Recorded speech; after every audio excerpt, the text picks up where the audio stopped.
संपूर्ण महाभारत द्यूत पर्व अध्याय 66। प्रतिकामी के बुलाने से न आने पर दुशासन का सभा में द्रौपदी को केस पकड़कर घसीट कर लाना एवं सभासदों से द्रौपदी का प्रश्न। वैशंपायन जी कहते हैं, जन्मेजय, धृतराष्ट्र पुत्र दुर्योधन गर्व से उन्मत्त हो रहा था। उसने विदुर को धिक्कारा है ऐसा कहकर प्रतिकामी की ओर देखा और सभा में बैठे हुए श्रेष्ठ पुरुषों के बीच उससे कहा। दुर्योधन बोला, प्रतिकामी, तुम द्रौपदी को यहाँ ले आओ। तुम्हें पांडवों से कोई भय नहीं है। ये विदुर तो डरपोक है, अतः सदा ऐसी ही बातें कहा करते हैं।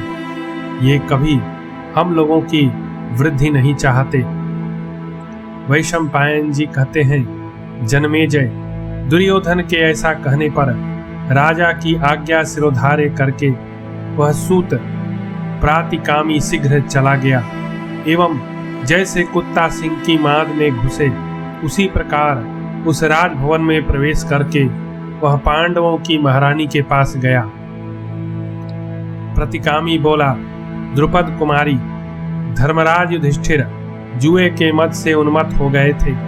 उन्होंने सर्वस्व हार कर आपको दांव पर लगा दिया। तब दुर्योधन ने आपको जीत लिया। याज्ञसेनी, अब आप धृतराष्ट्र के महल में पधारे। मैं आपको वहां दासी का काम करवाने के लिए चलता हूं। द्रौपदी ने कहा, प्रतिकामी, तू ऐसी बातें कैसे कहता है?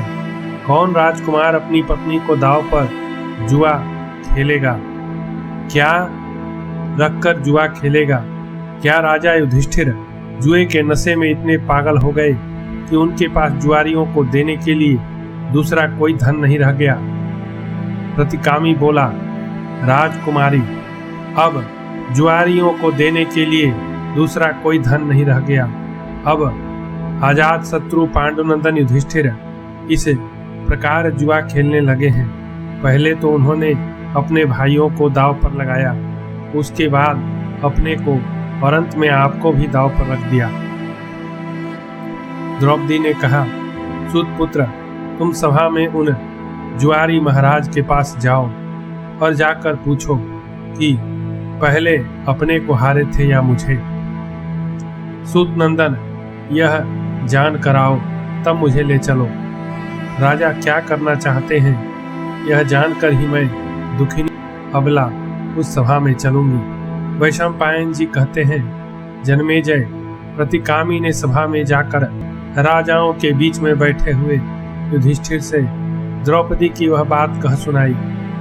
उसने कहा, द्रौपदी आपसे पूछना चाहती है कि किस किस वस्तु के स्वामी रहते हुए आप मुझे हारे हैं। आप पहले अपने को हारे या मुझे? राजन, उस समय युधिष्ठिर अचेत और निष्प्राण से हो रहे थे, अतः उन्होंने प्रतिकामी को भला बुरा कुछ भी उत्तर नहीं दिया। तब दुर्योधन बोला, सूतपुत्र, जाकर कह दो द्रौपदी यहीं आकर अपने इस प्रश्न को पूछे। यहीं सब सभासद उसके प्रश्न और युधिष्ठिर के उत्तर को सुने। वैशंपायन जी कहते हैं, जन्मेजय, प्रतिकामी दुर्योधन के वश में था, इसलिए वह राजभवन में जाकर द्रौपदी से व्यथित होकर बोला। प्रतिकामी ने कहा, राजकुमारी, वे दुर्योधन आदि सभासद तुम्हें सभा में ही बुला रहे हैं। मुझे तो ऐसा जान पड़ता है अब कौरवों के विनाश का समय आ गया है। जो दुर्योधन इतना गिर गया है कि तुम्हें सभा में बुलाने का साहस करता है, वह कभी अपने धन वैभव की रक्षा नहीं कर सकता। द्रौपदी ने कहा, सूतपुत्र, निश्चय ही विधाता का ऐसा ही विधान है। बालक और वृद्धा सबको सुख दुख प्राप्त होते हैं। जगत में एकमात्र धर्म को ही श्रेष्ठ बतलाया जाता है। यदि हम उसका पालन करें तो हमारा कल्याण करेगा। मेरे इस धर्म का उल्लंघन ना हो, इसलिए तुम सभा में बैठे हुए कुरुवंशियों के पास जाकर मेरी यह धर्मानुकूल बात पूछो। इस समय मुझे क्या करना चाहिए? वे धर्मात्मा, नीतिज्ञ और श्रेष्ठ महापुरुष मुझे जैसी आज्ञा देंगे मैं निश्चय ही वैसा करूंगी। द्रौपदी का यह कथन सुनकर सूत प्रतिकामी ने पुनः सभा में जाकर द्रौपदी के प्रश्न को दोहराया, किंतु उस समय दुर्योधन के उस दुराग्रह को जानकर सभी नीचे मुंह किए बैठे रहे, कोई कुछ नहीं बोला। वैशंपायन जी कहते हैं, जन्मेजय, दुर्योधन क्या करना चाहता है?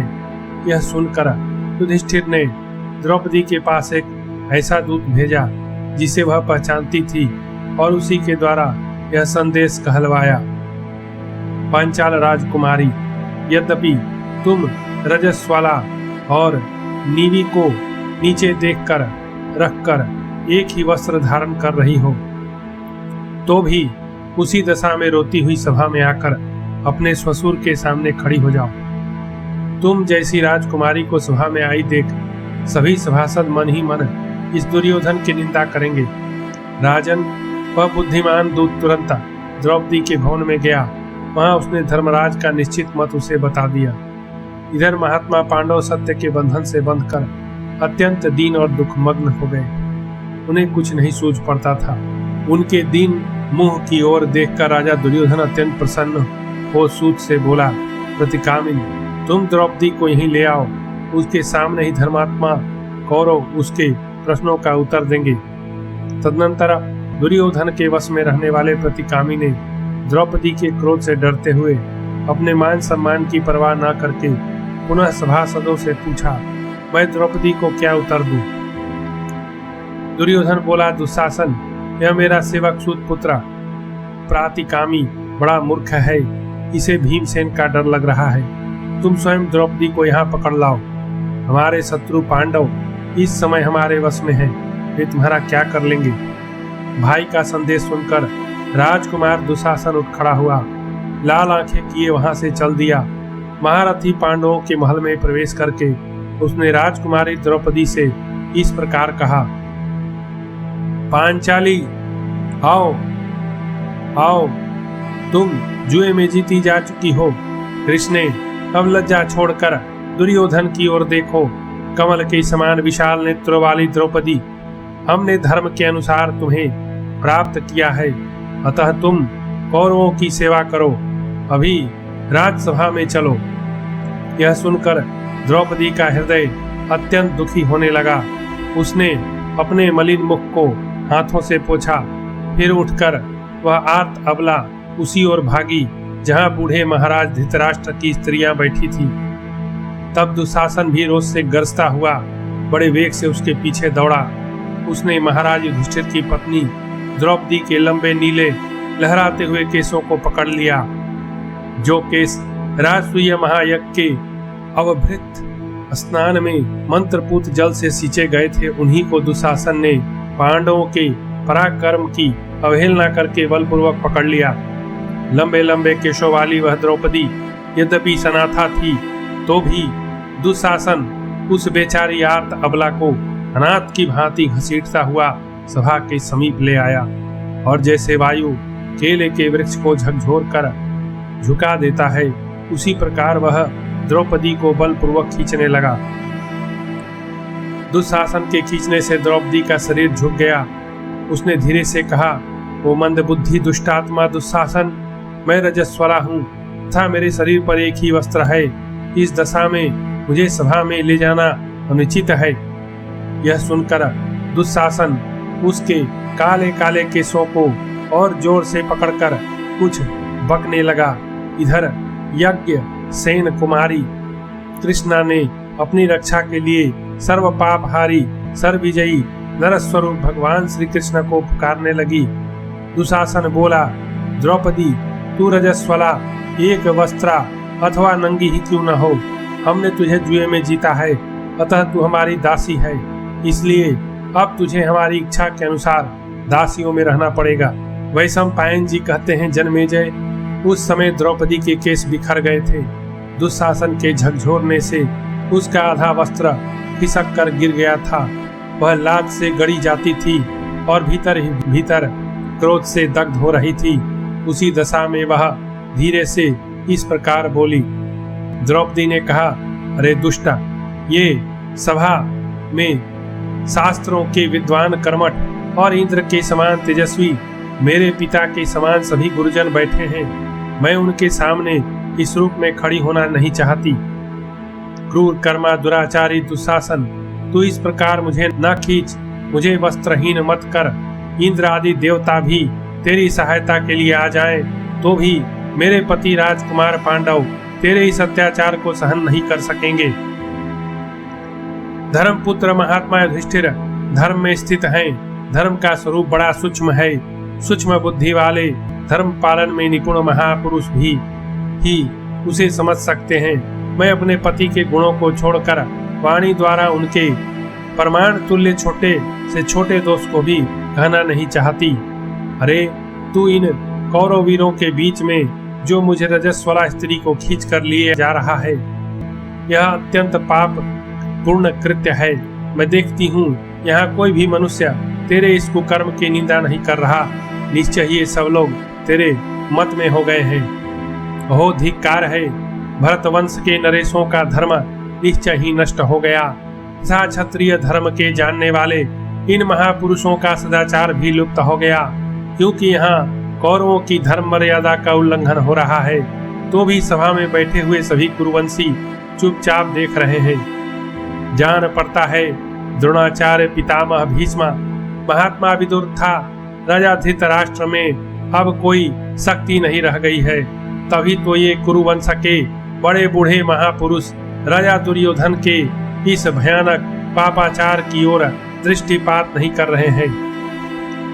मेरे इस प्रश्न का सभी सभासद उत्तर दें। राजाओं, आप लोग क्या समझते हैं, धर्म के अनुसार मैं जीती गई हूँ या नहीं? वही सम्पायन जी कहते हैं, जन्मेजय इस प्रकार करुण स्वर में विलाप करती सुमध्यमा द्रौपदी ने क्रोध से भरे हुए अपने पतियों की ओर तिरछी दृष्टि से देखा। पांडवों के अंग अंग में क्रोध की अग्नि व्याप्त थी। द्रौपदी ने अपने कटाक्ष द्वारा देखकर उनकी क्रोधाग्नि को और उद्दीप्त कर दिया।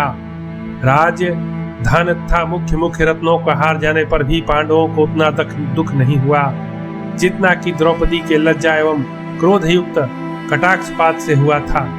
द्रौपदी को अपने दीन पतियों की ओर देख दुशासन उसे बड़े वेग से झकझोर कर जोर जोर से हंसते हुए दासी कहकर पुकारने लगा। उस समय द्रौपदी मूर्छित सी हो रही थी। कर्ण को बड़ी प्रसन्नता हुई। उसने खिलखिलाकर हंसते हुए दुशासन के इस कथन की सराहना की।